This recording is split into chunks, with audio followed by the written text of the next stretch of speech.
જોઈ ગયા। હવે આપણે અહીંયા તમારે આગળ ટ થી જે કક્કો બાકી છે આપણે પછીના પીરિયડમાં જોશું। અહીંયા આપણે તમારે પરીક્ષાની અંદર થોડી ખાલી જગ્યા 1 થી 5 અંક ગુજરાતીમાં તમને લખતા આવડે છે, પણ હિન્દીમાં કેવી રીતના લખવાનું છે હું તમને અહીંયા શીખવાડું છું, જેથી તમને પરીક્ષાની અંદર પૂછાય તો તમને આવડી જાય। તમારે અત્યારે આ જે પરીક્ષા છે એમાં માત્ર હિન્દીની અંદર જે અંકો છે 1 થી 5 સુધીના છે। અહીંયા ગુજરાતીમાં લખવાના છે। અહીંયા જે સામે ખાના ખાલી છે એની અંદર આપણે હિન્દીની અંદર લખવાના છે। તમારી પાસે બધા પાસે હિન્દીનું આવી રીતના હિન્દી પ્રવેશિકા કરીને પુસ્તક તો તમારી પાસે હશે જ।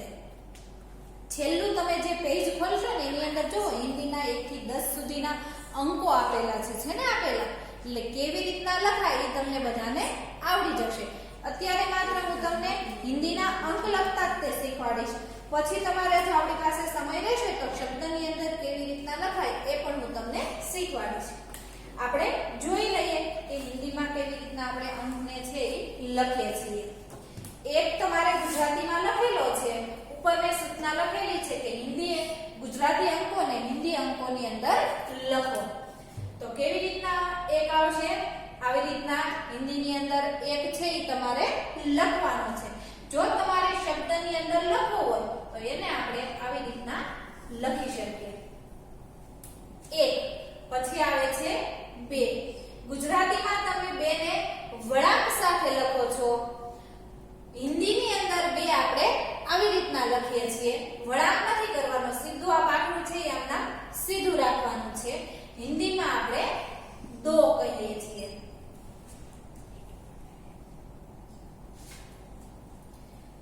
પછી આવે છે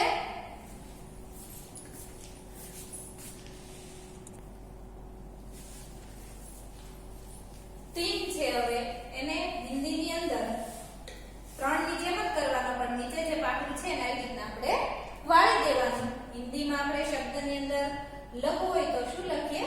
તીન લખીએ છીએ। પછી આવે છે ચાર, જે આપણે અંગ્રેજીમાં 8 કરીએ છીએ એની જેમ આવી રીતના કરવાનો છે। પૂરું જોડી નથી દેવાનો, પણ ઉપર થોડુંક આપણે પાકડા છે એ બંને ખુલ્લા રાખવાના છે। 4 પછી આવે છે 5। આપણે અત્યારે 5 સુધી તે ગિનતી શીખવાની છે।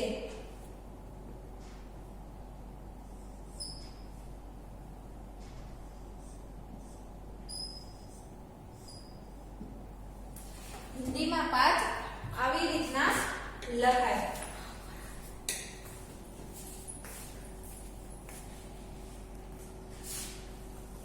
જો 1 2 3 4 5 તમે હિન્દીમાં જોઈ શકો છો કે મેં કેવી રીતના વળાંક સાથે તમને હું લખતી ગઈ, એટલે તમને ખ્યાલ આવ્યો છે કે કેવી રીતના હિન્દીમાં લખાય છે। 1 2 3 4 5 આ 1 થી 5 સુધીની ગિનતી તે તમારે અત્યારે એક્ઝામ જે છે એની અંદર તમારે આવશે। જે પછી 6 થી 10 છે એ પછી જે બીજી એક્ઝામ આવશે એની અંદર તમારે આવશે। હવે બાજુમાં આપેલી છે તમારે ખાલી જગ્યા આપેલી છે। ખાલી જગ્યા કેવી રીતના પૂરવાની છે હું તમને સમજાવું છું।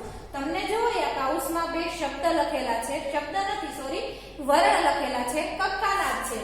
ક અને ફ તમને લખેલા છે। બ વચ્ચે તમારે ખાલી આપેલો છે। આ બેમાંથી તમને જે યોગ્ય બંધ બેસતો હોય, શબ્દ સારો બનતો હોય એ તમારે લખવાનો છે। ક અને ફ બંને નથી લખવાના, પણ આની અંદર તમને ક લાગે તો આપણે ફ લખીએ તો તું શું થશે? બફરી થઈ જાય, તો ઈ કોઈ યોગ્ય શબ્દ બનતો નથી। એના માટે આપણે શું કરવાનું છે? ક ને આપણે લખશું, એટલે કેવો શબ્દ બનશે?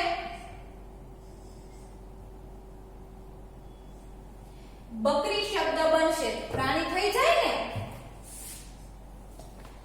બકરી એટલે ક આપણે લખ્યો, પછી તમે લખો ત્યારે એની નીચે આવી રીતના લીટી કરી નાખવાની, એટલે ખ્યાલ તમને આવે કે આપણે આ શબ્દ છે એ લખ્યો।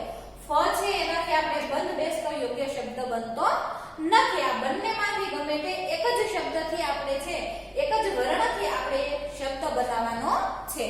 પછી બીજો આપેલો છે બ ત કરેલું છે, છેલ્લો જે અક્ષર છે એ આપણે લખવાનો છે। તો શું લખેલું છે? અહીંયા ખ અને ક લખેલું છે। તો બોલો તો આમાંથી કયો વર્ણ આવશે? કયો લખીશું આપણે? ક લખીશું। શું લખશું? ક। બ ત ક।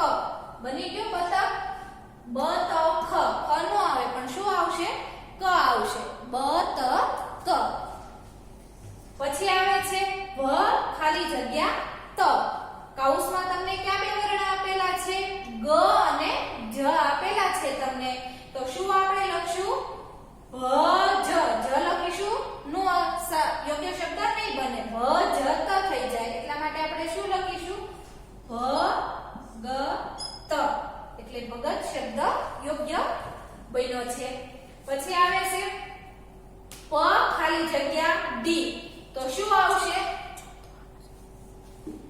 ભ ખાલી જગ્યા ન તો શું બનશે ભજન જો હું જ ક આ જે વર્ણ લખું છું એમાં તમે ધ્યાન આપશો હજી તમે નાના બાળકો છો એટલે તમને લખવામાં થોડી યોગ્ય બળક સાથે તમને લખતા આવડશે નહીં પણ હું અહીંયા જે લખું છું એમાં તમે ધ્યાન આપશો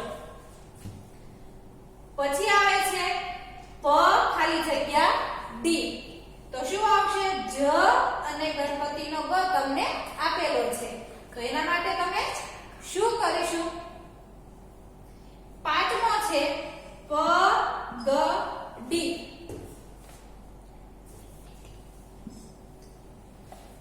પ ગ ડી જ અને ગ તમને આપેલા છે પગડી એટલે કે માથામાં જે આપણે ગુજરાતીમાં પાઘડી કહીએ છીએ તે પછી ગ ખાલી જગ્યા દ ન ગ ર દ ન ગરદન યાની કે આપણી ડો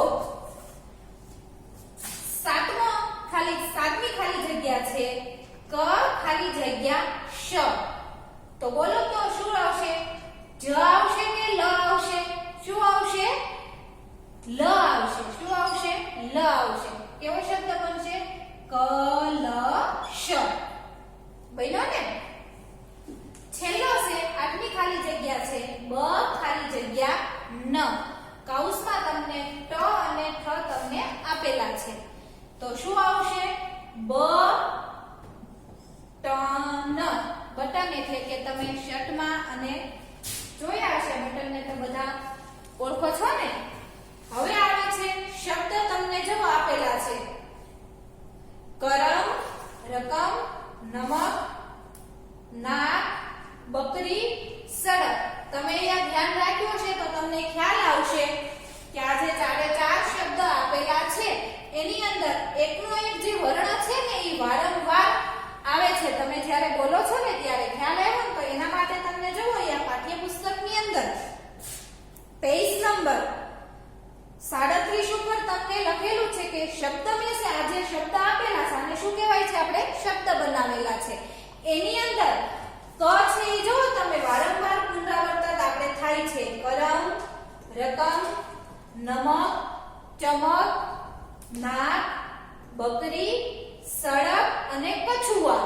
હમણાં ફરી વખત બોલું ત્યારે આ બધા શબ્દના અમુક જે છે એ તમને સમજાશે નહીં કછુઆ યાની કે કાચબો આપણે ગુજરાતીમાં કહીએ છીએ તો આ ક જે તમને વારંવાર રિપીટ થયો છે તમને ઉપર સૂચના આપેલી હશે કે ક ઢૂંઢીને આ જે શબ્દ છે એને શોધીને કની ફરતે તે માત્ર આપણે ગોળ રાઉન્ડ તમારે કરવાનું રહેશે તો આ કરમ જે આપેલો છે જો અહીંયા મેં કૌંસમાં અહીંયા તમારે લખેલો છે કને શોધીને એના ફરતે તમારે ગોળ રાઉન્ડ કરવાનું રહેશે તો અહીંયા આપણે ક ફરતે કરમ આપેલું છે પછી છે રકમ આપણે સરવાળા બાદબાકીની આપણે જે રકમ બોલતી હતી ને વારંવાર નમક યાની કે મીઠું ચમક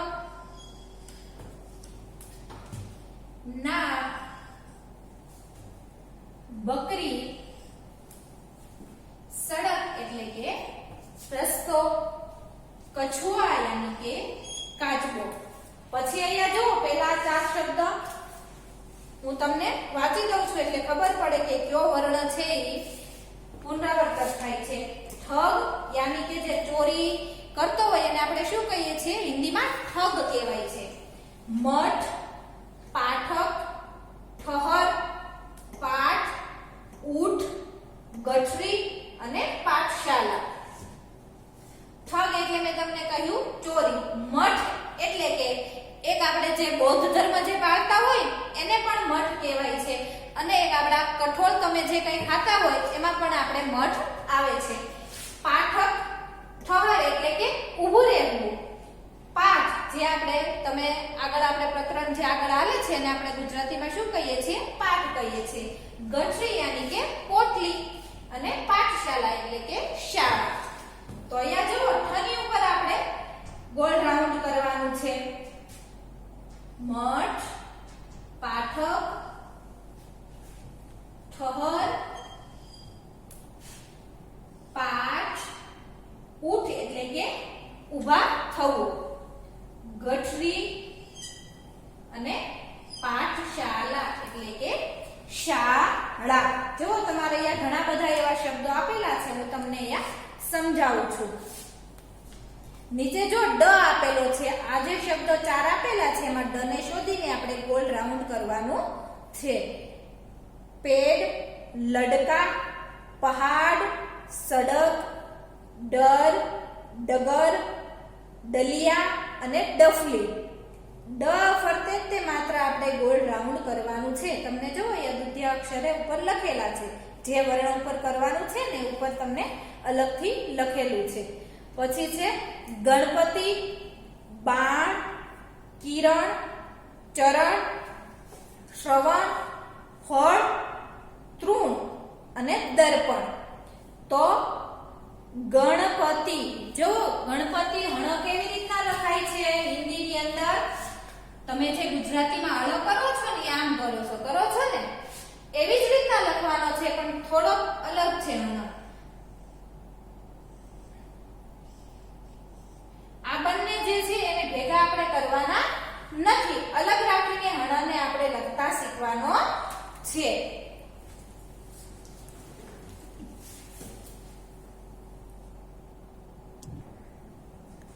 જો તમારે પાઠ્યપુસ્તકની અંદર જ તે આપણે જે શબ્દો જોયા ને તે સમાન વર્ણોને સામસામે જોડવાના છે સમાન એટલે કે સરખા જે વર્ણો હોય એને આપણે સામસામે જોડવાના છે એ હું તમને કરીને બતાવું જેથી તમને પરીક્ષામાં પૂછાય તો તમને ખબર પડે અ અને બ સામસામે આપેલા છે અહીંયા જો ક ખ ગ ઘ જ અને છ બની સામેની લાઈનમાં તમને જે સરખા દેખાય એ વર્ણને આપણે જોડવાના છે એટલે કે સમાન વર્ણ એટલે કે ક ને ક ની સાથે આપણે જોડવાનું છે પછી છે નીચે ખ તો ખ સાથે તે આપણે જોડવાનું છે ગ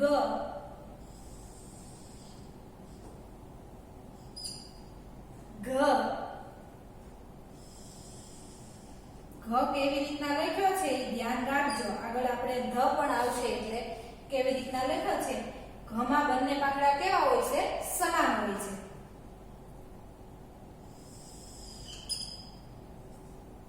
ચ અને છ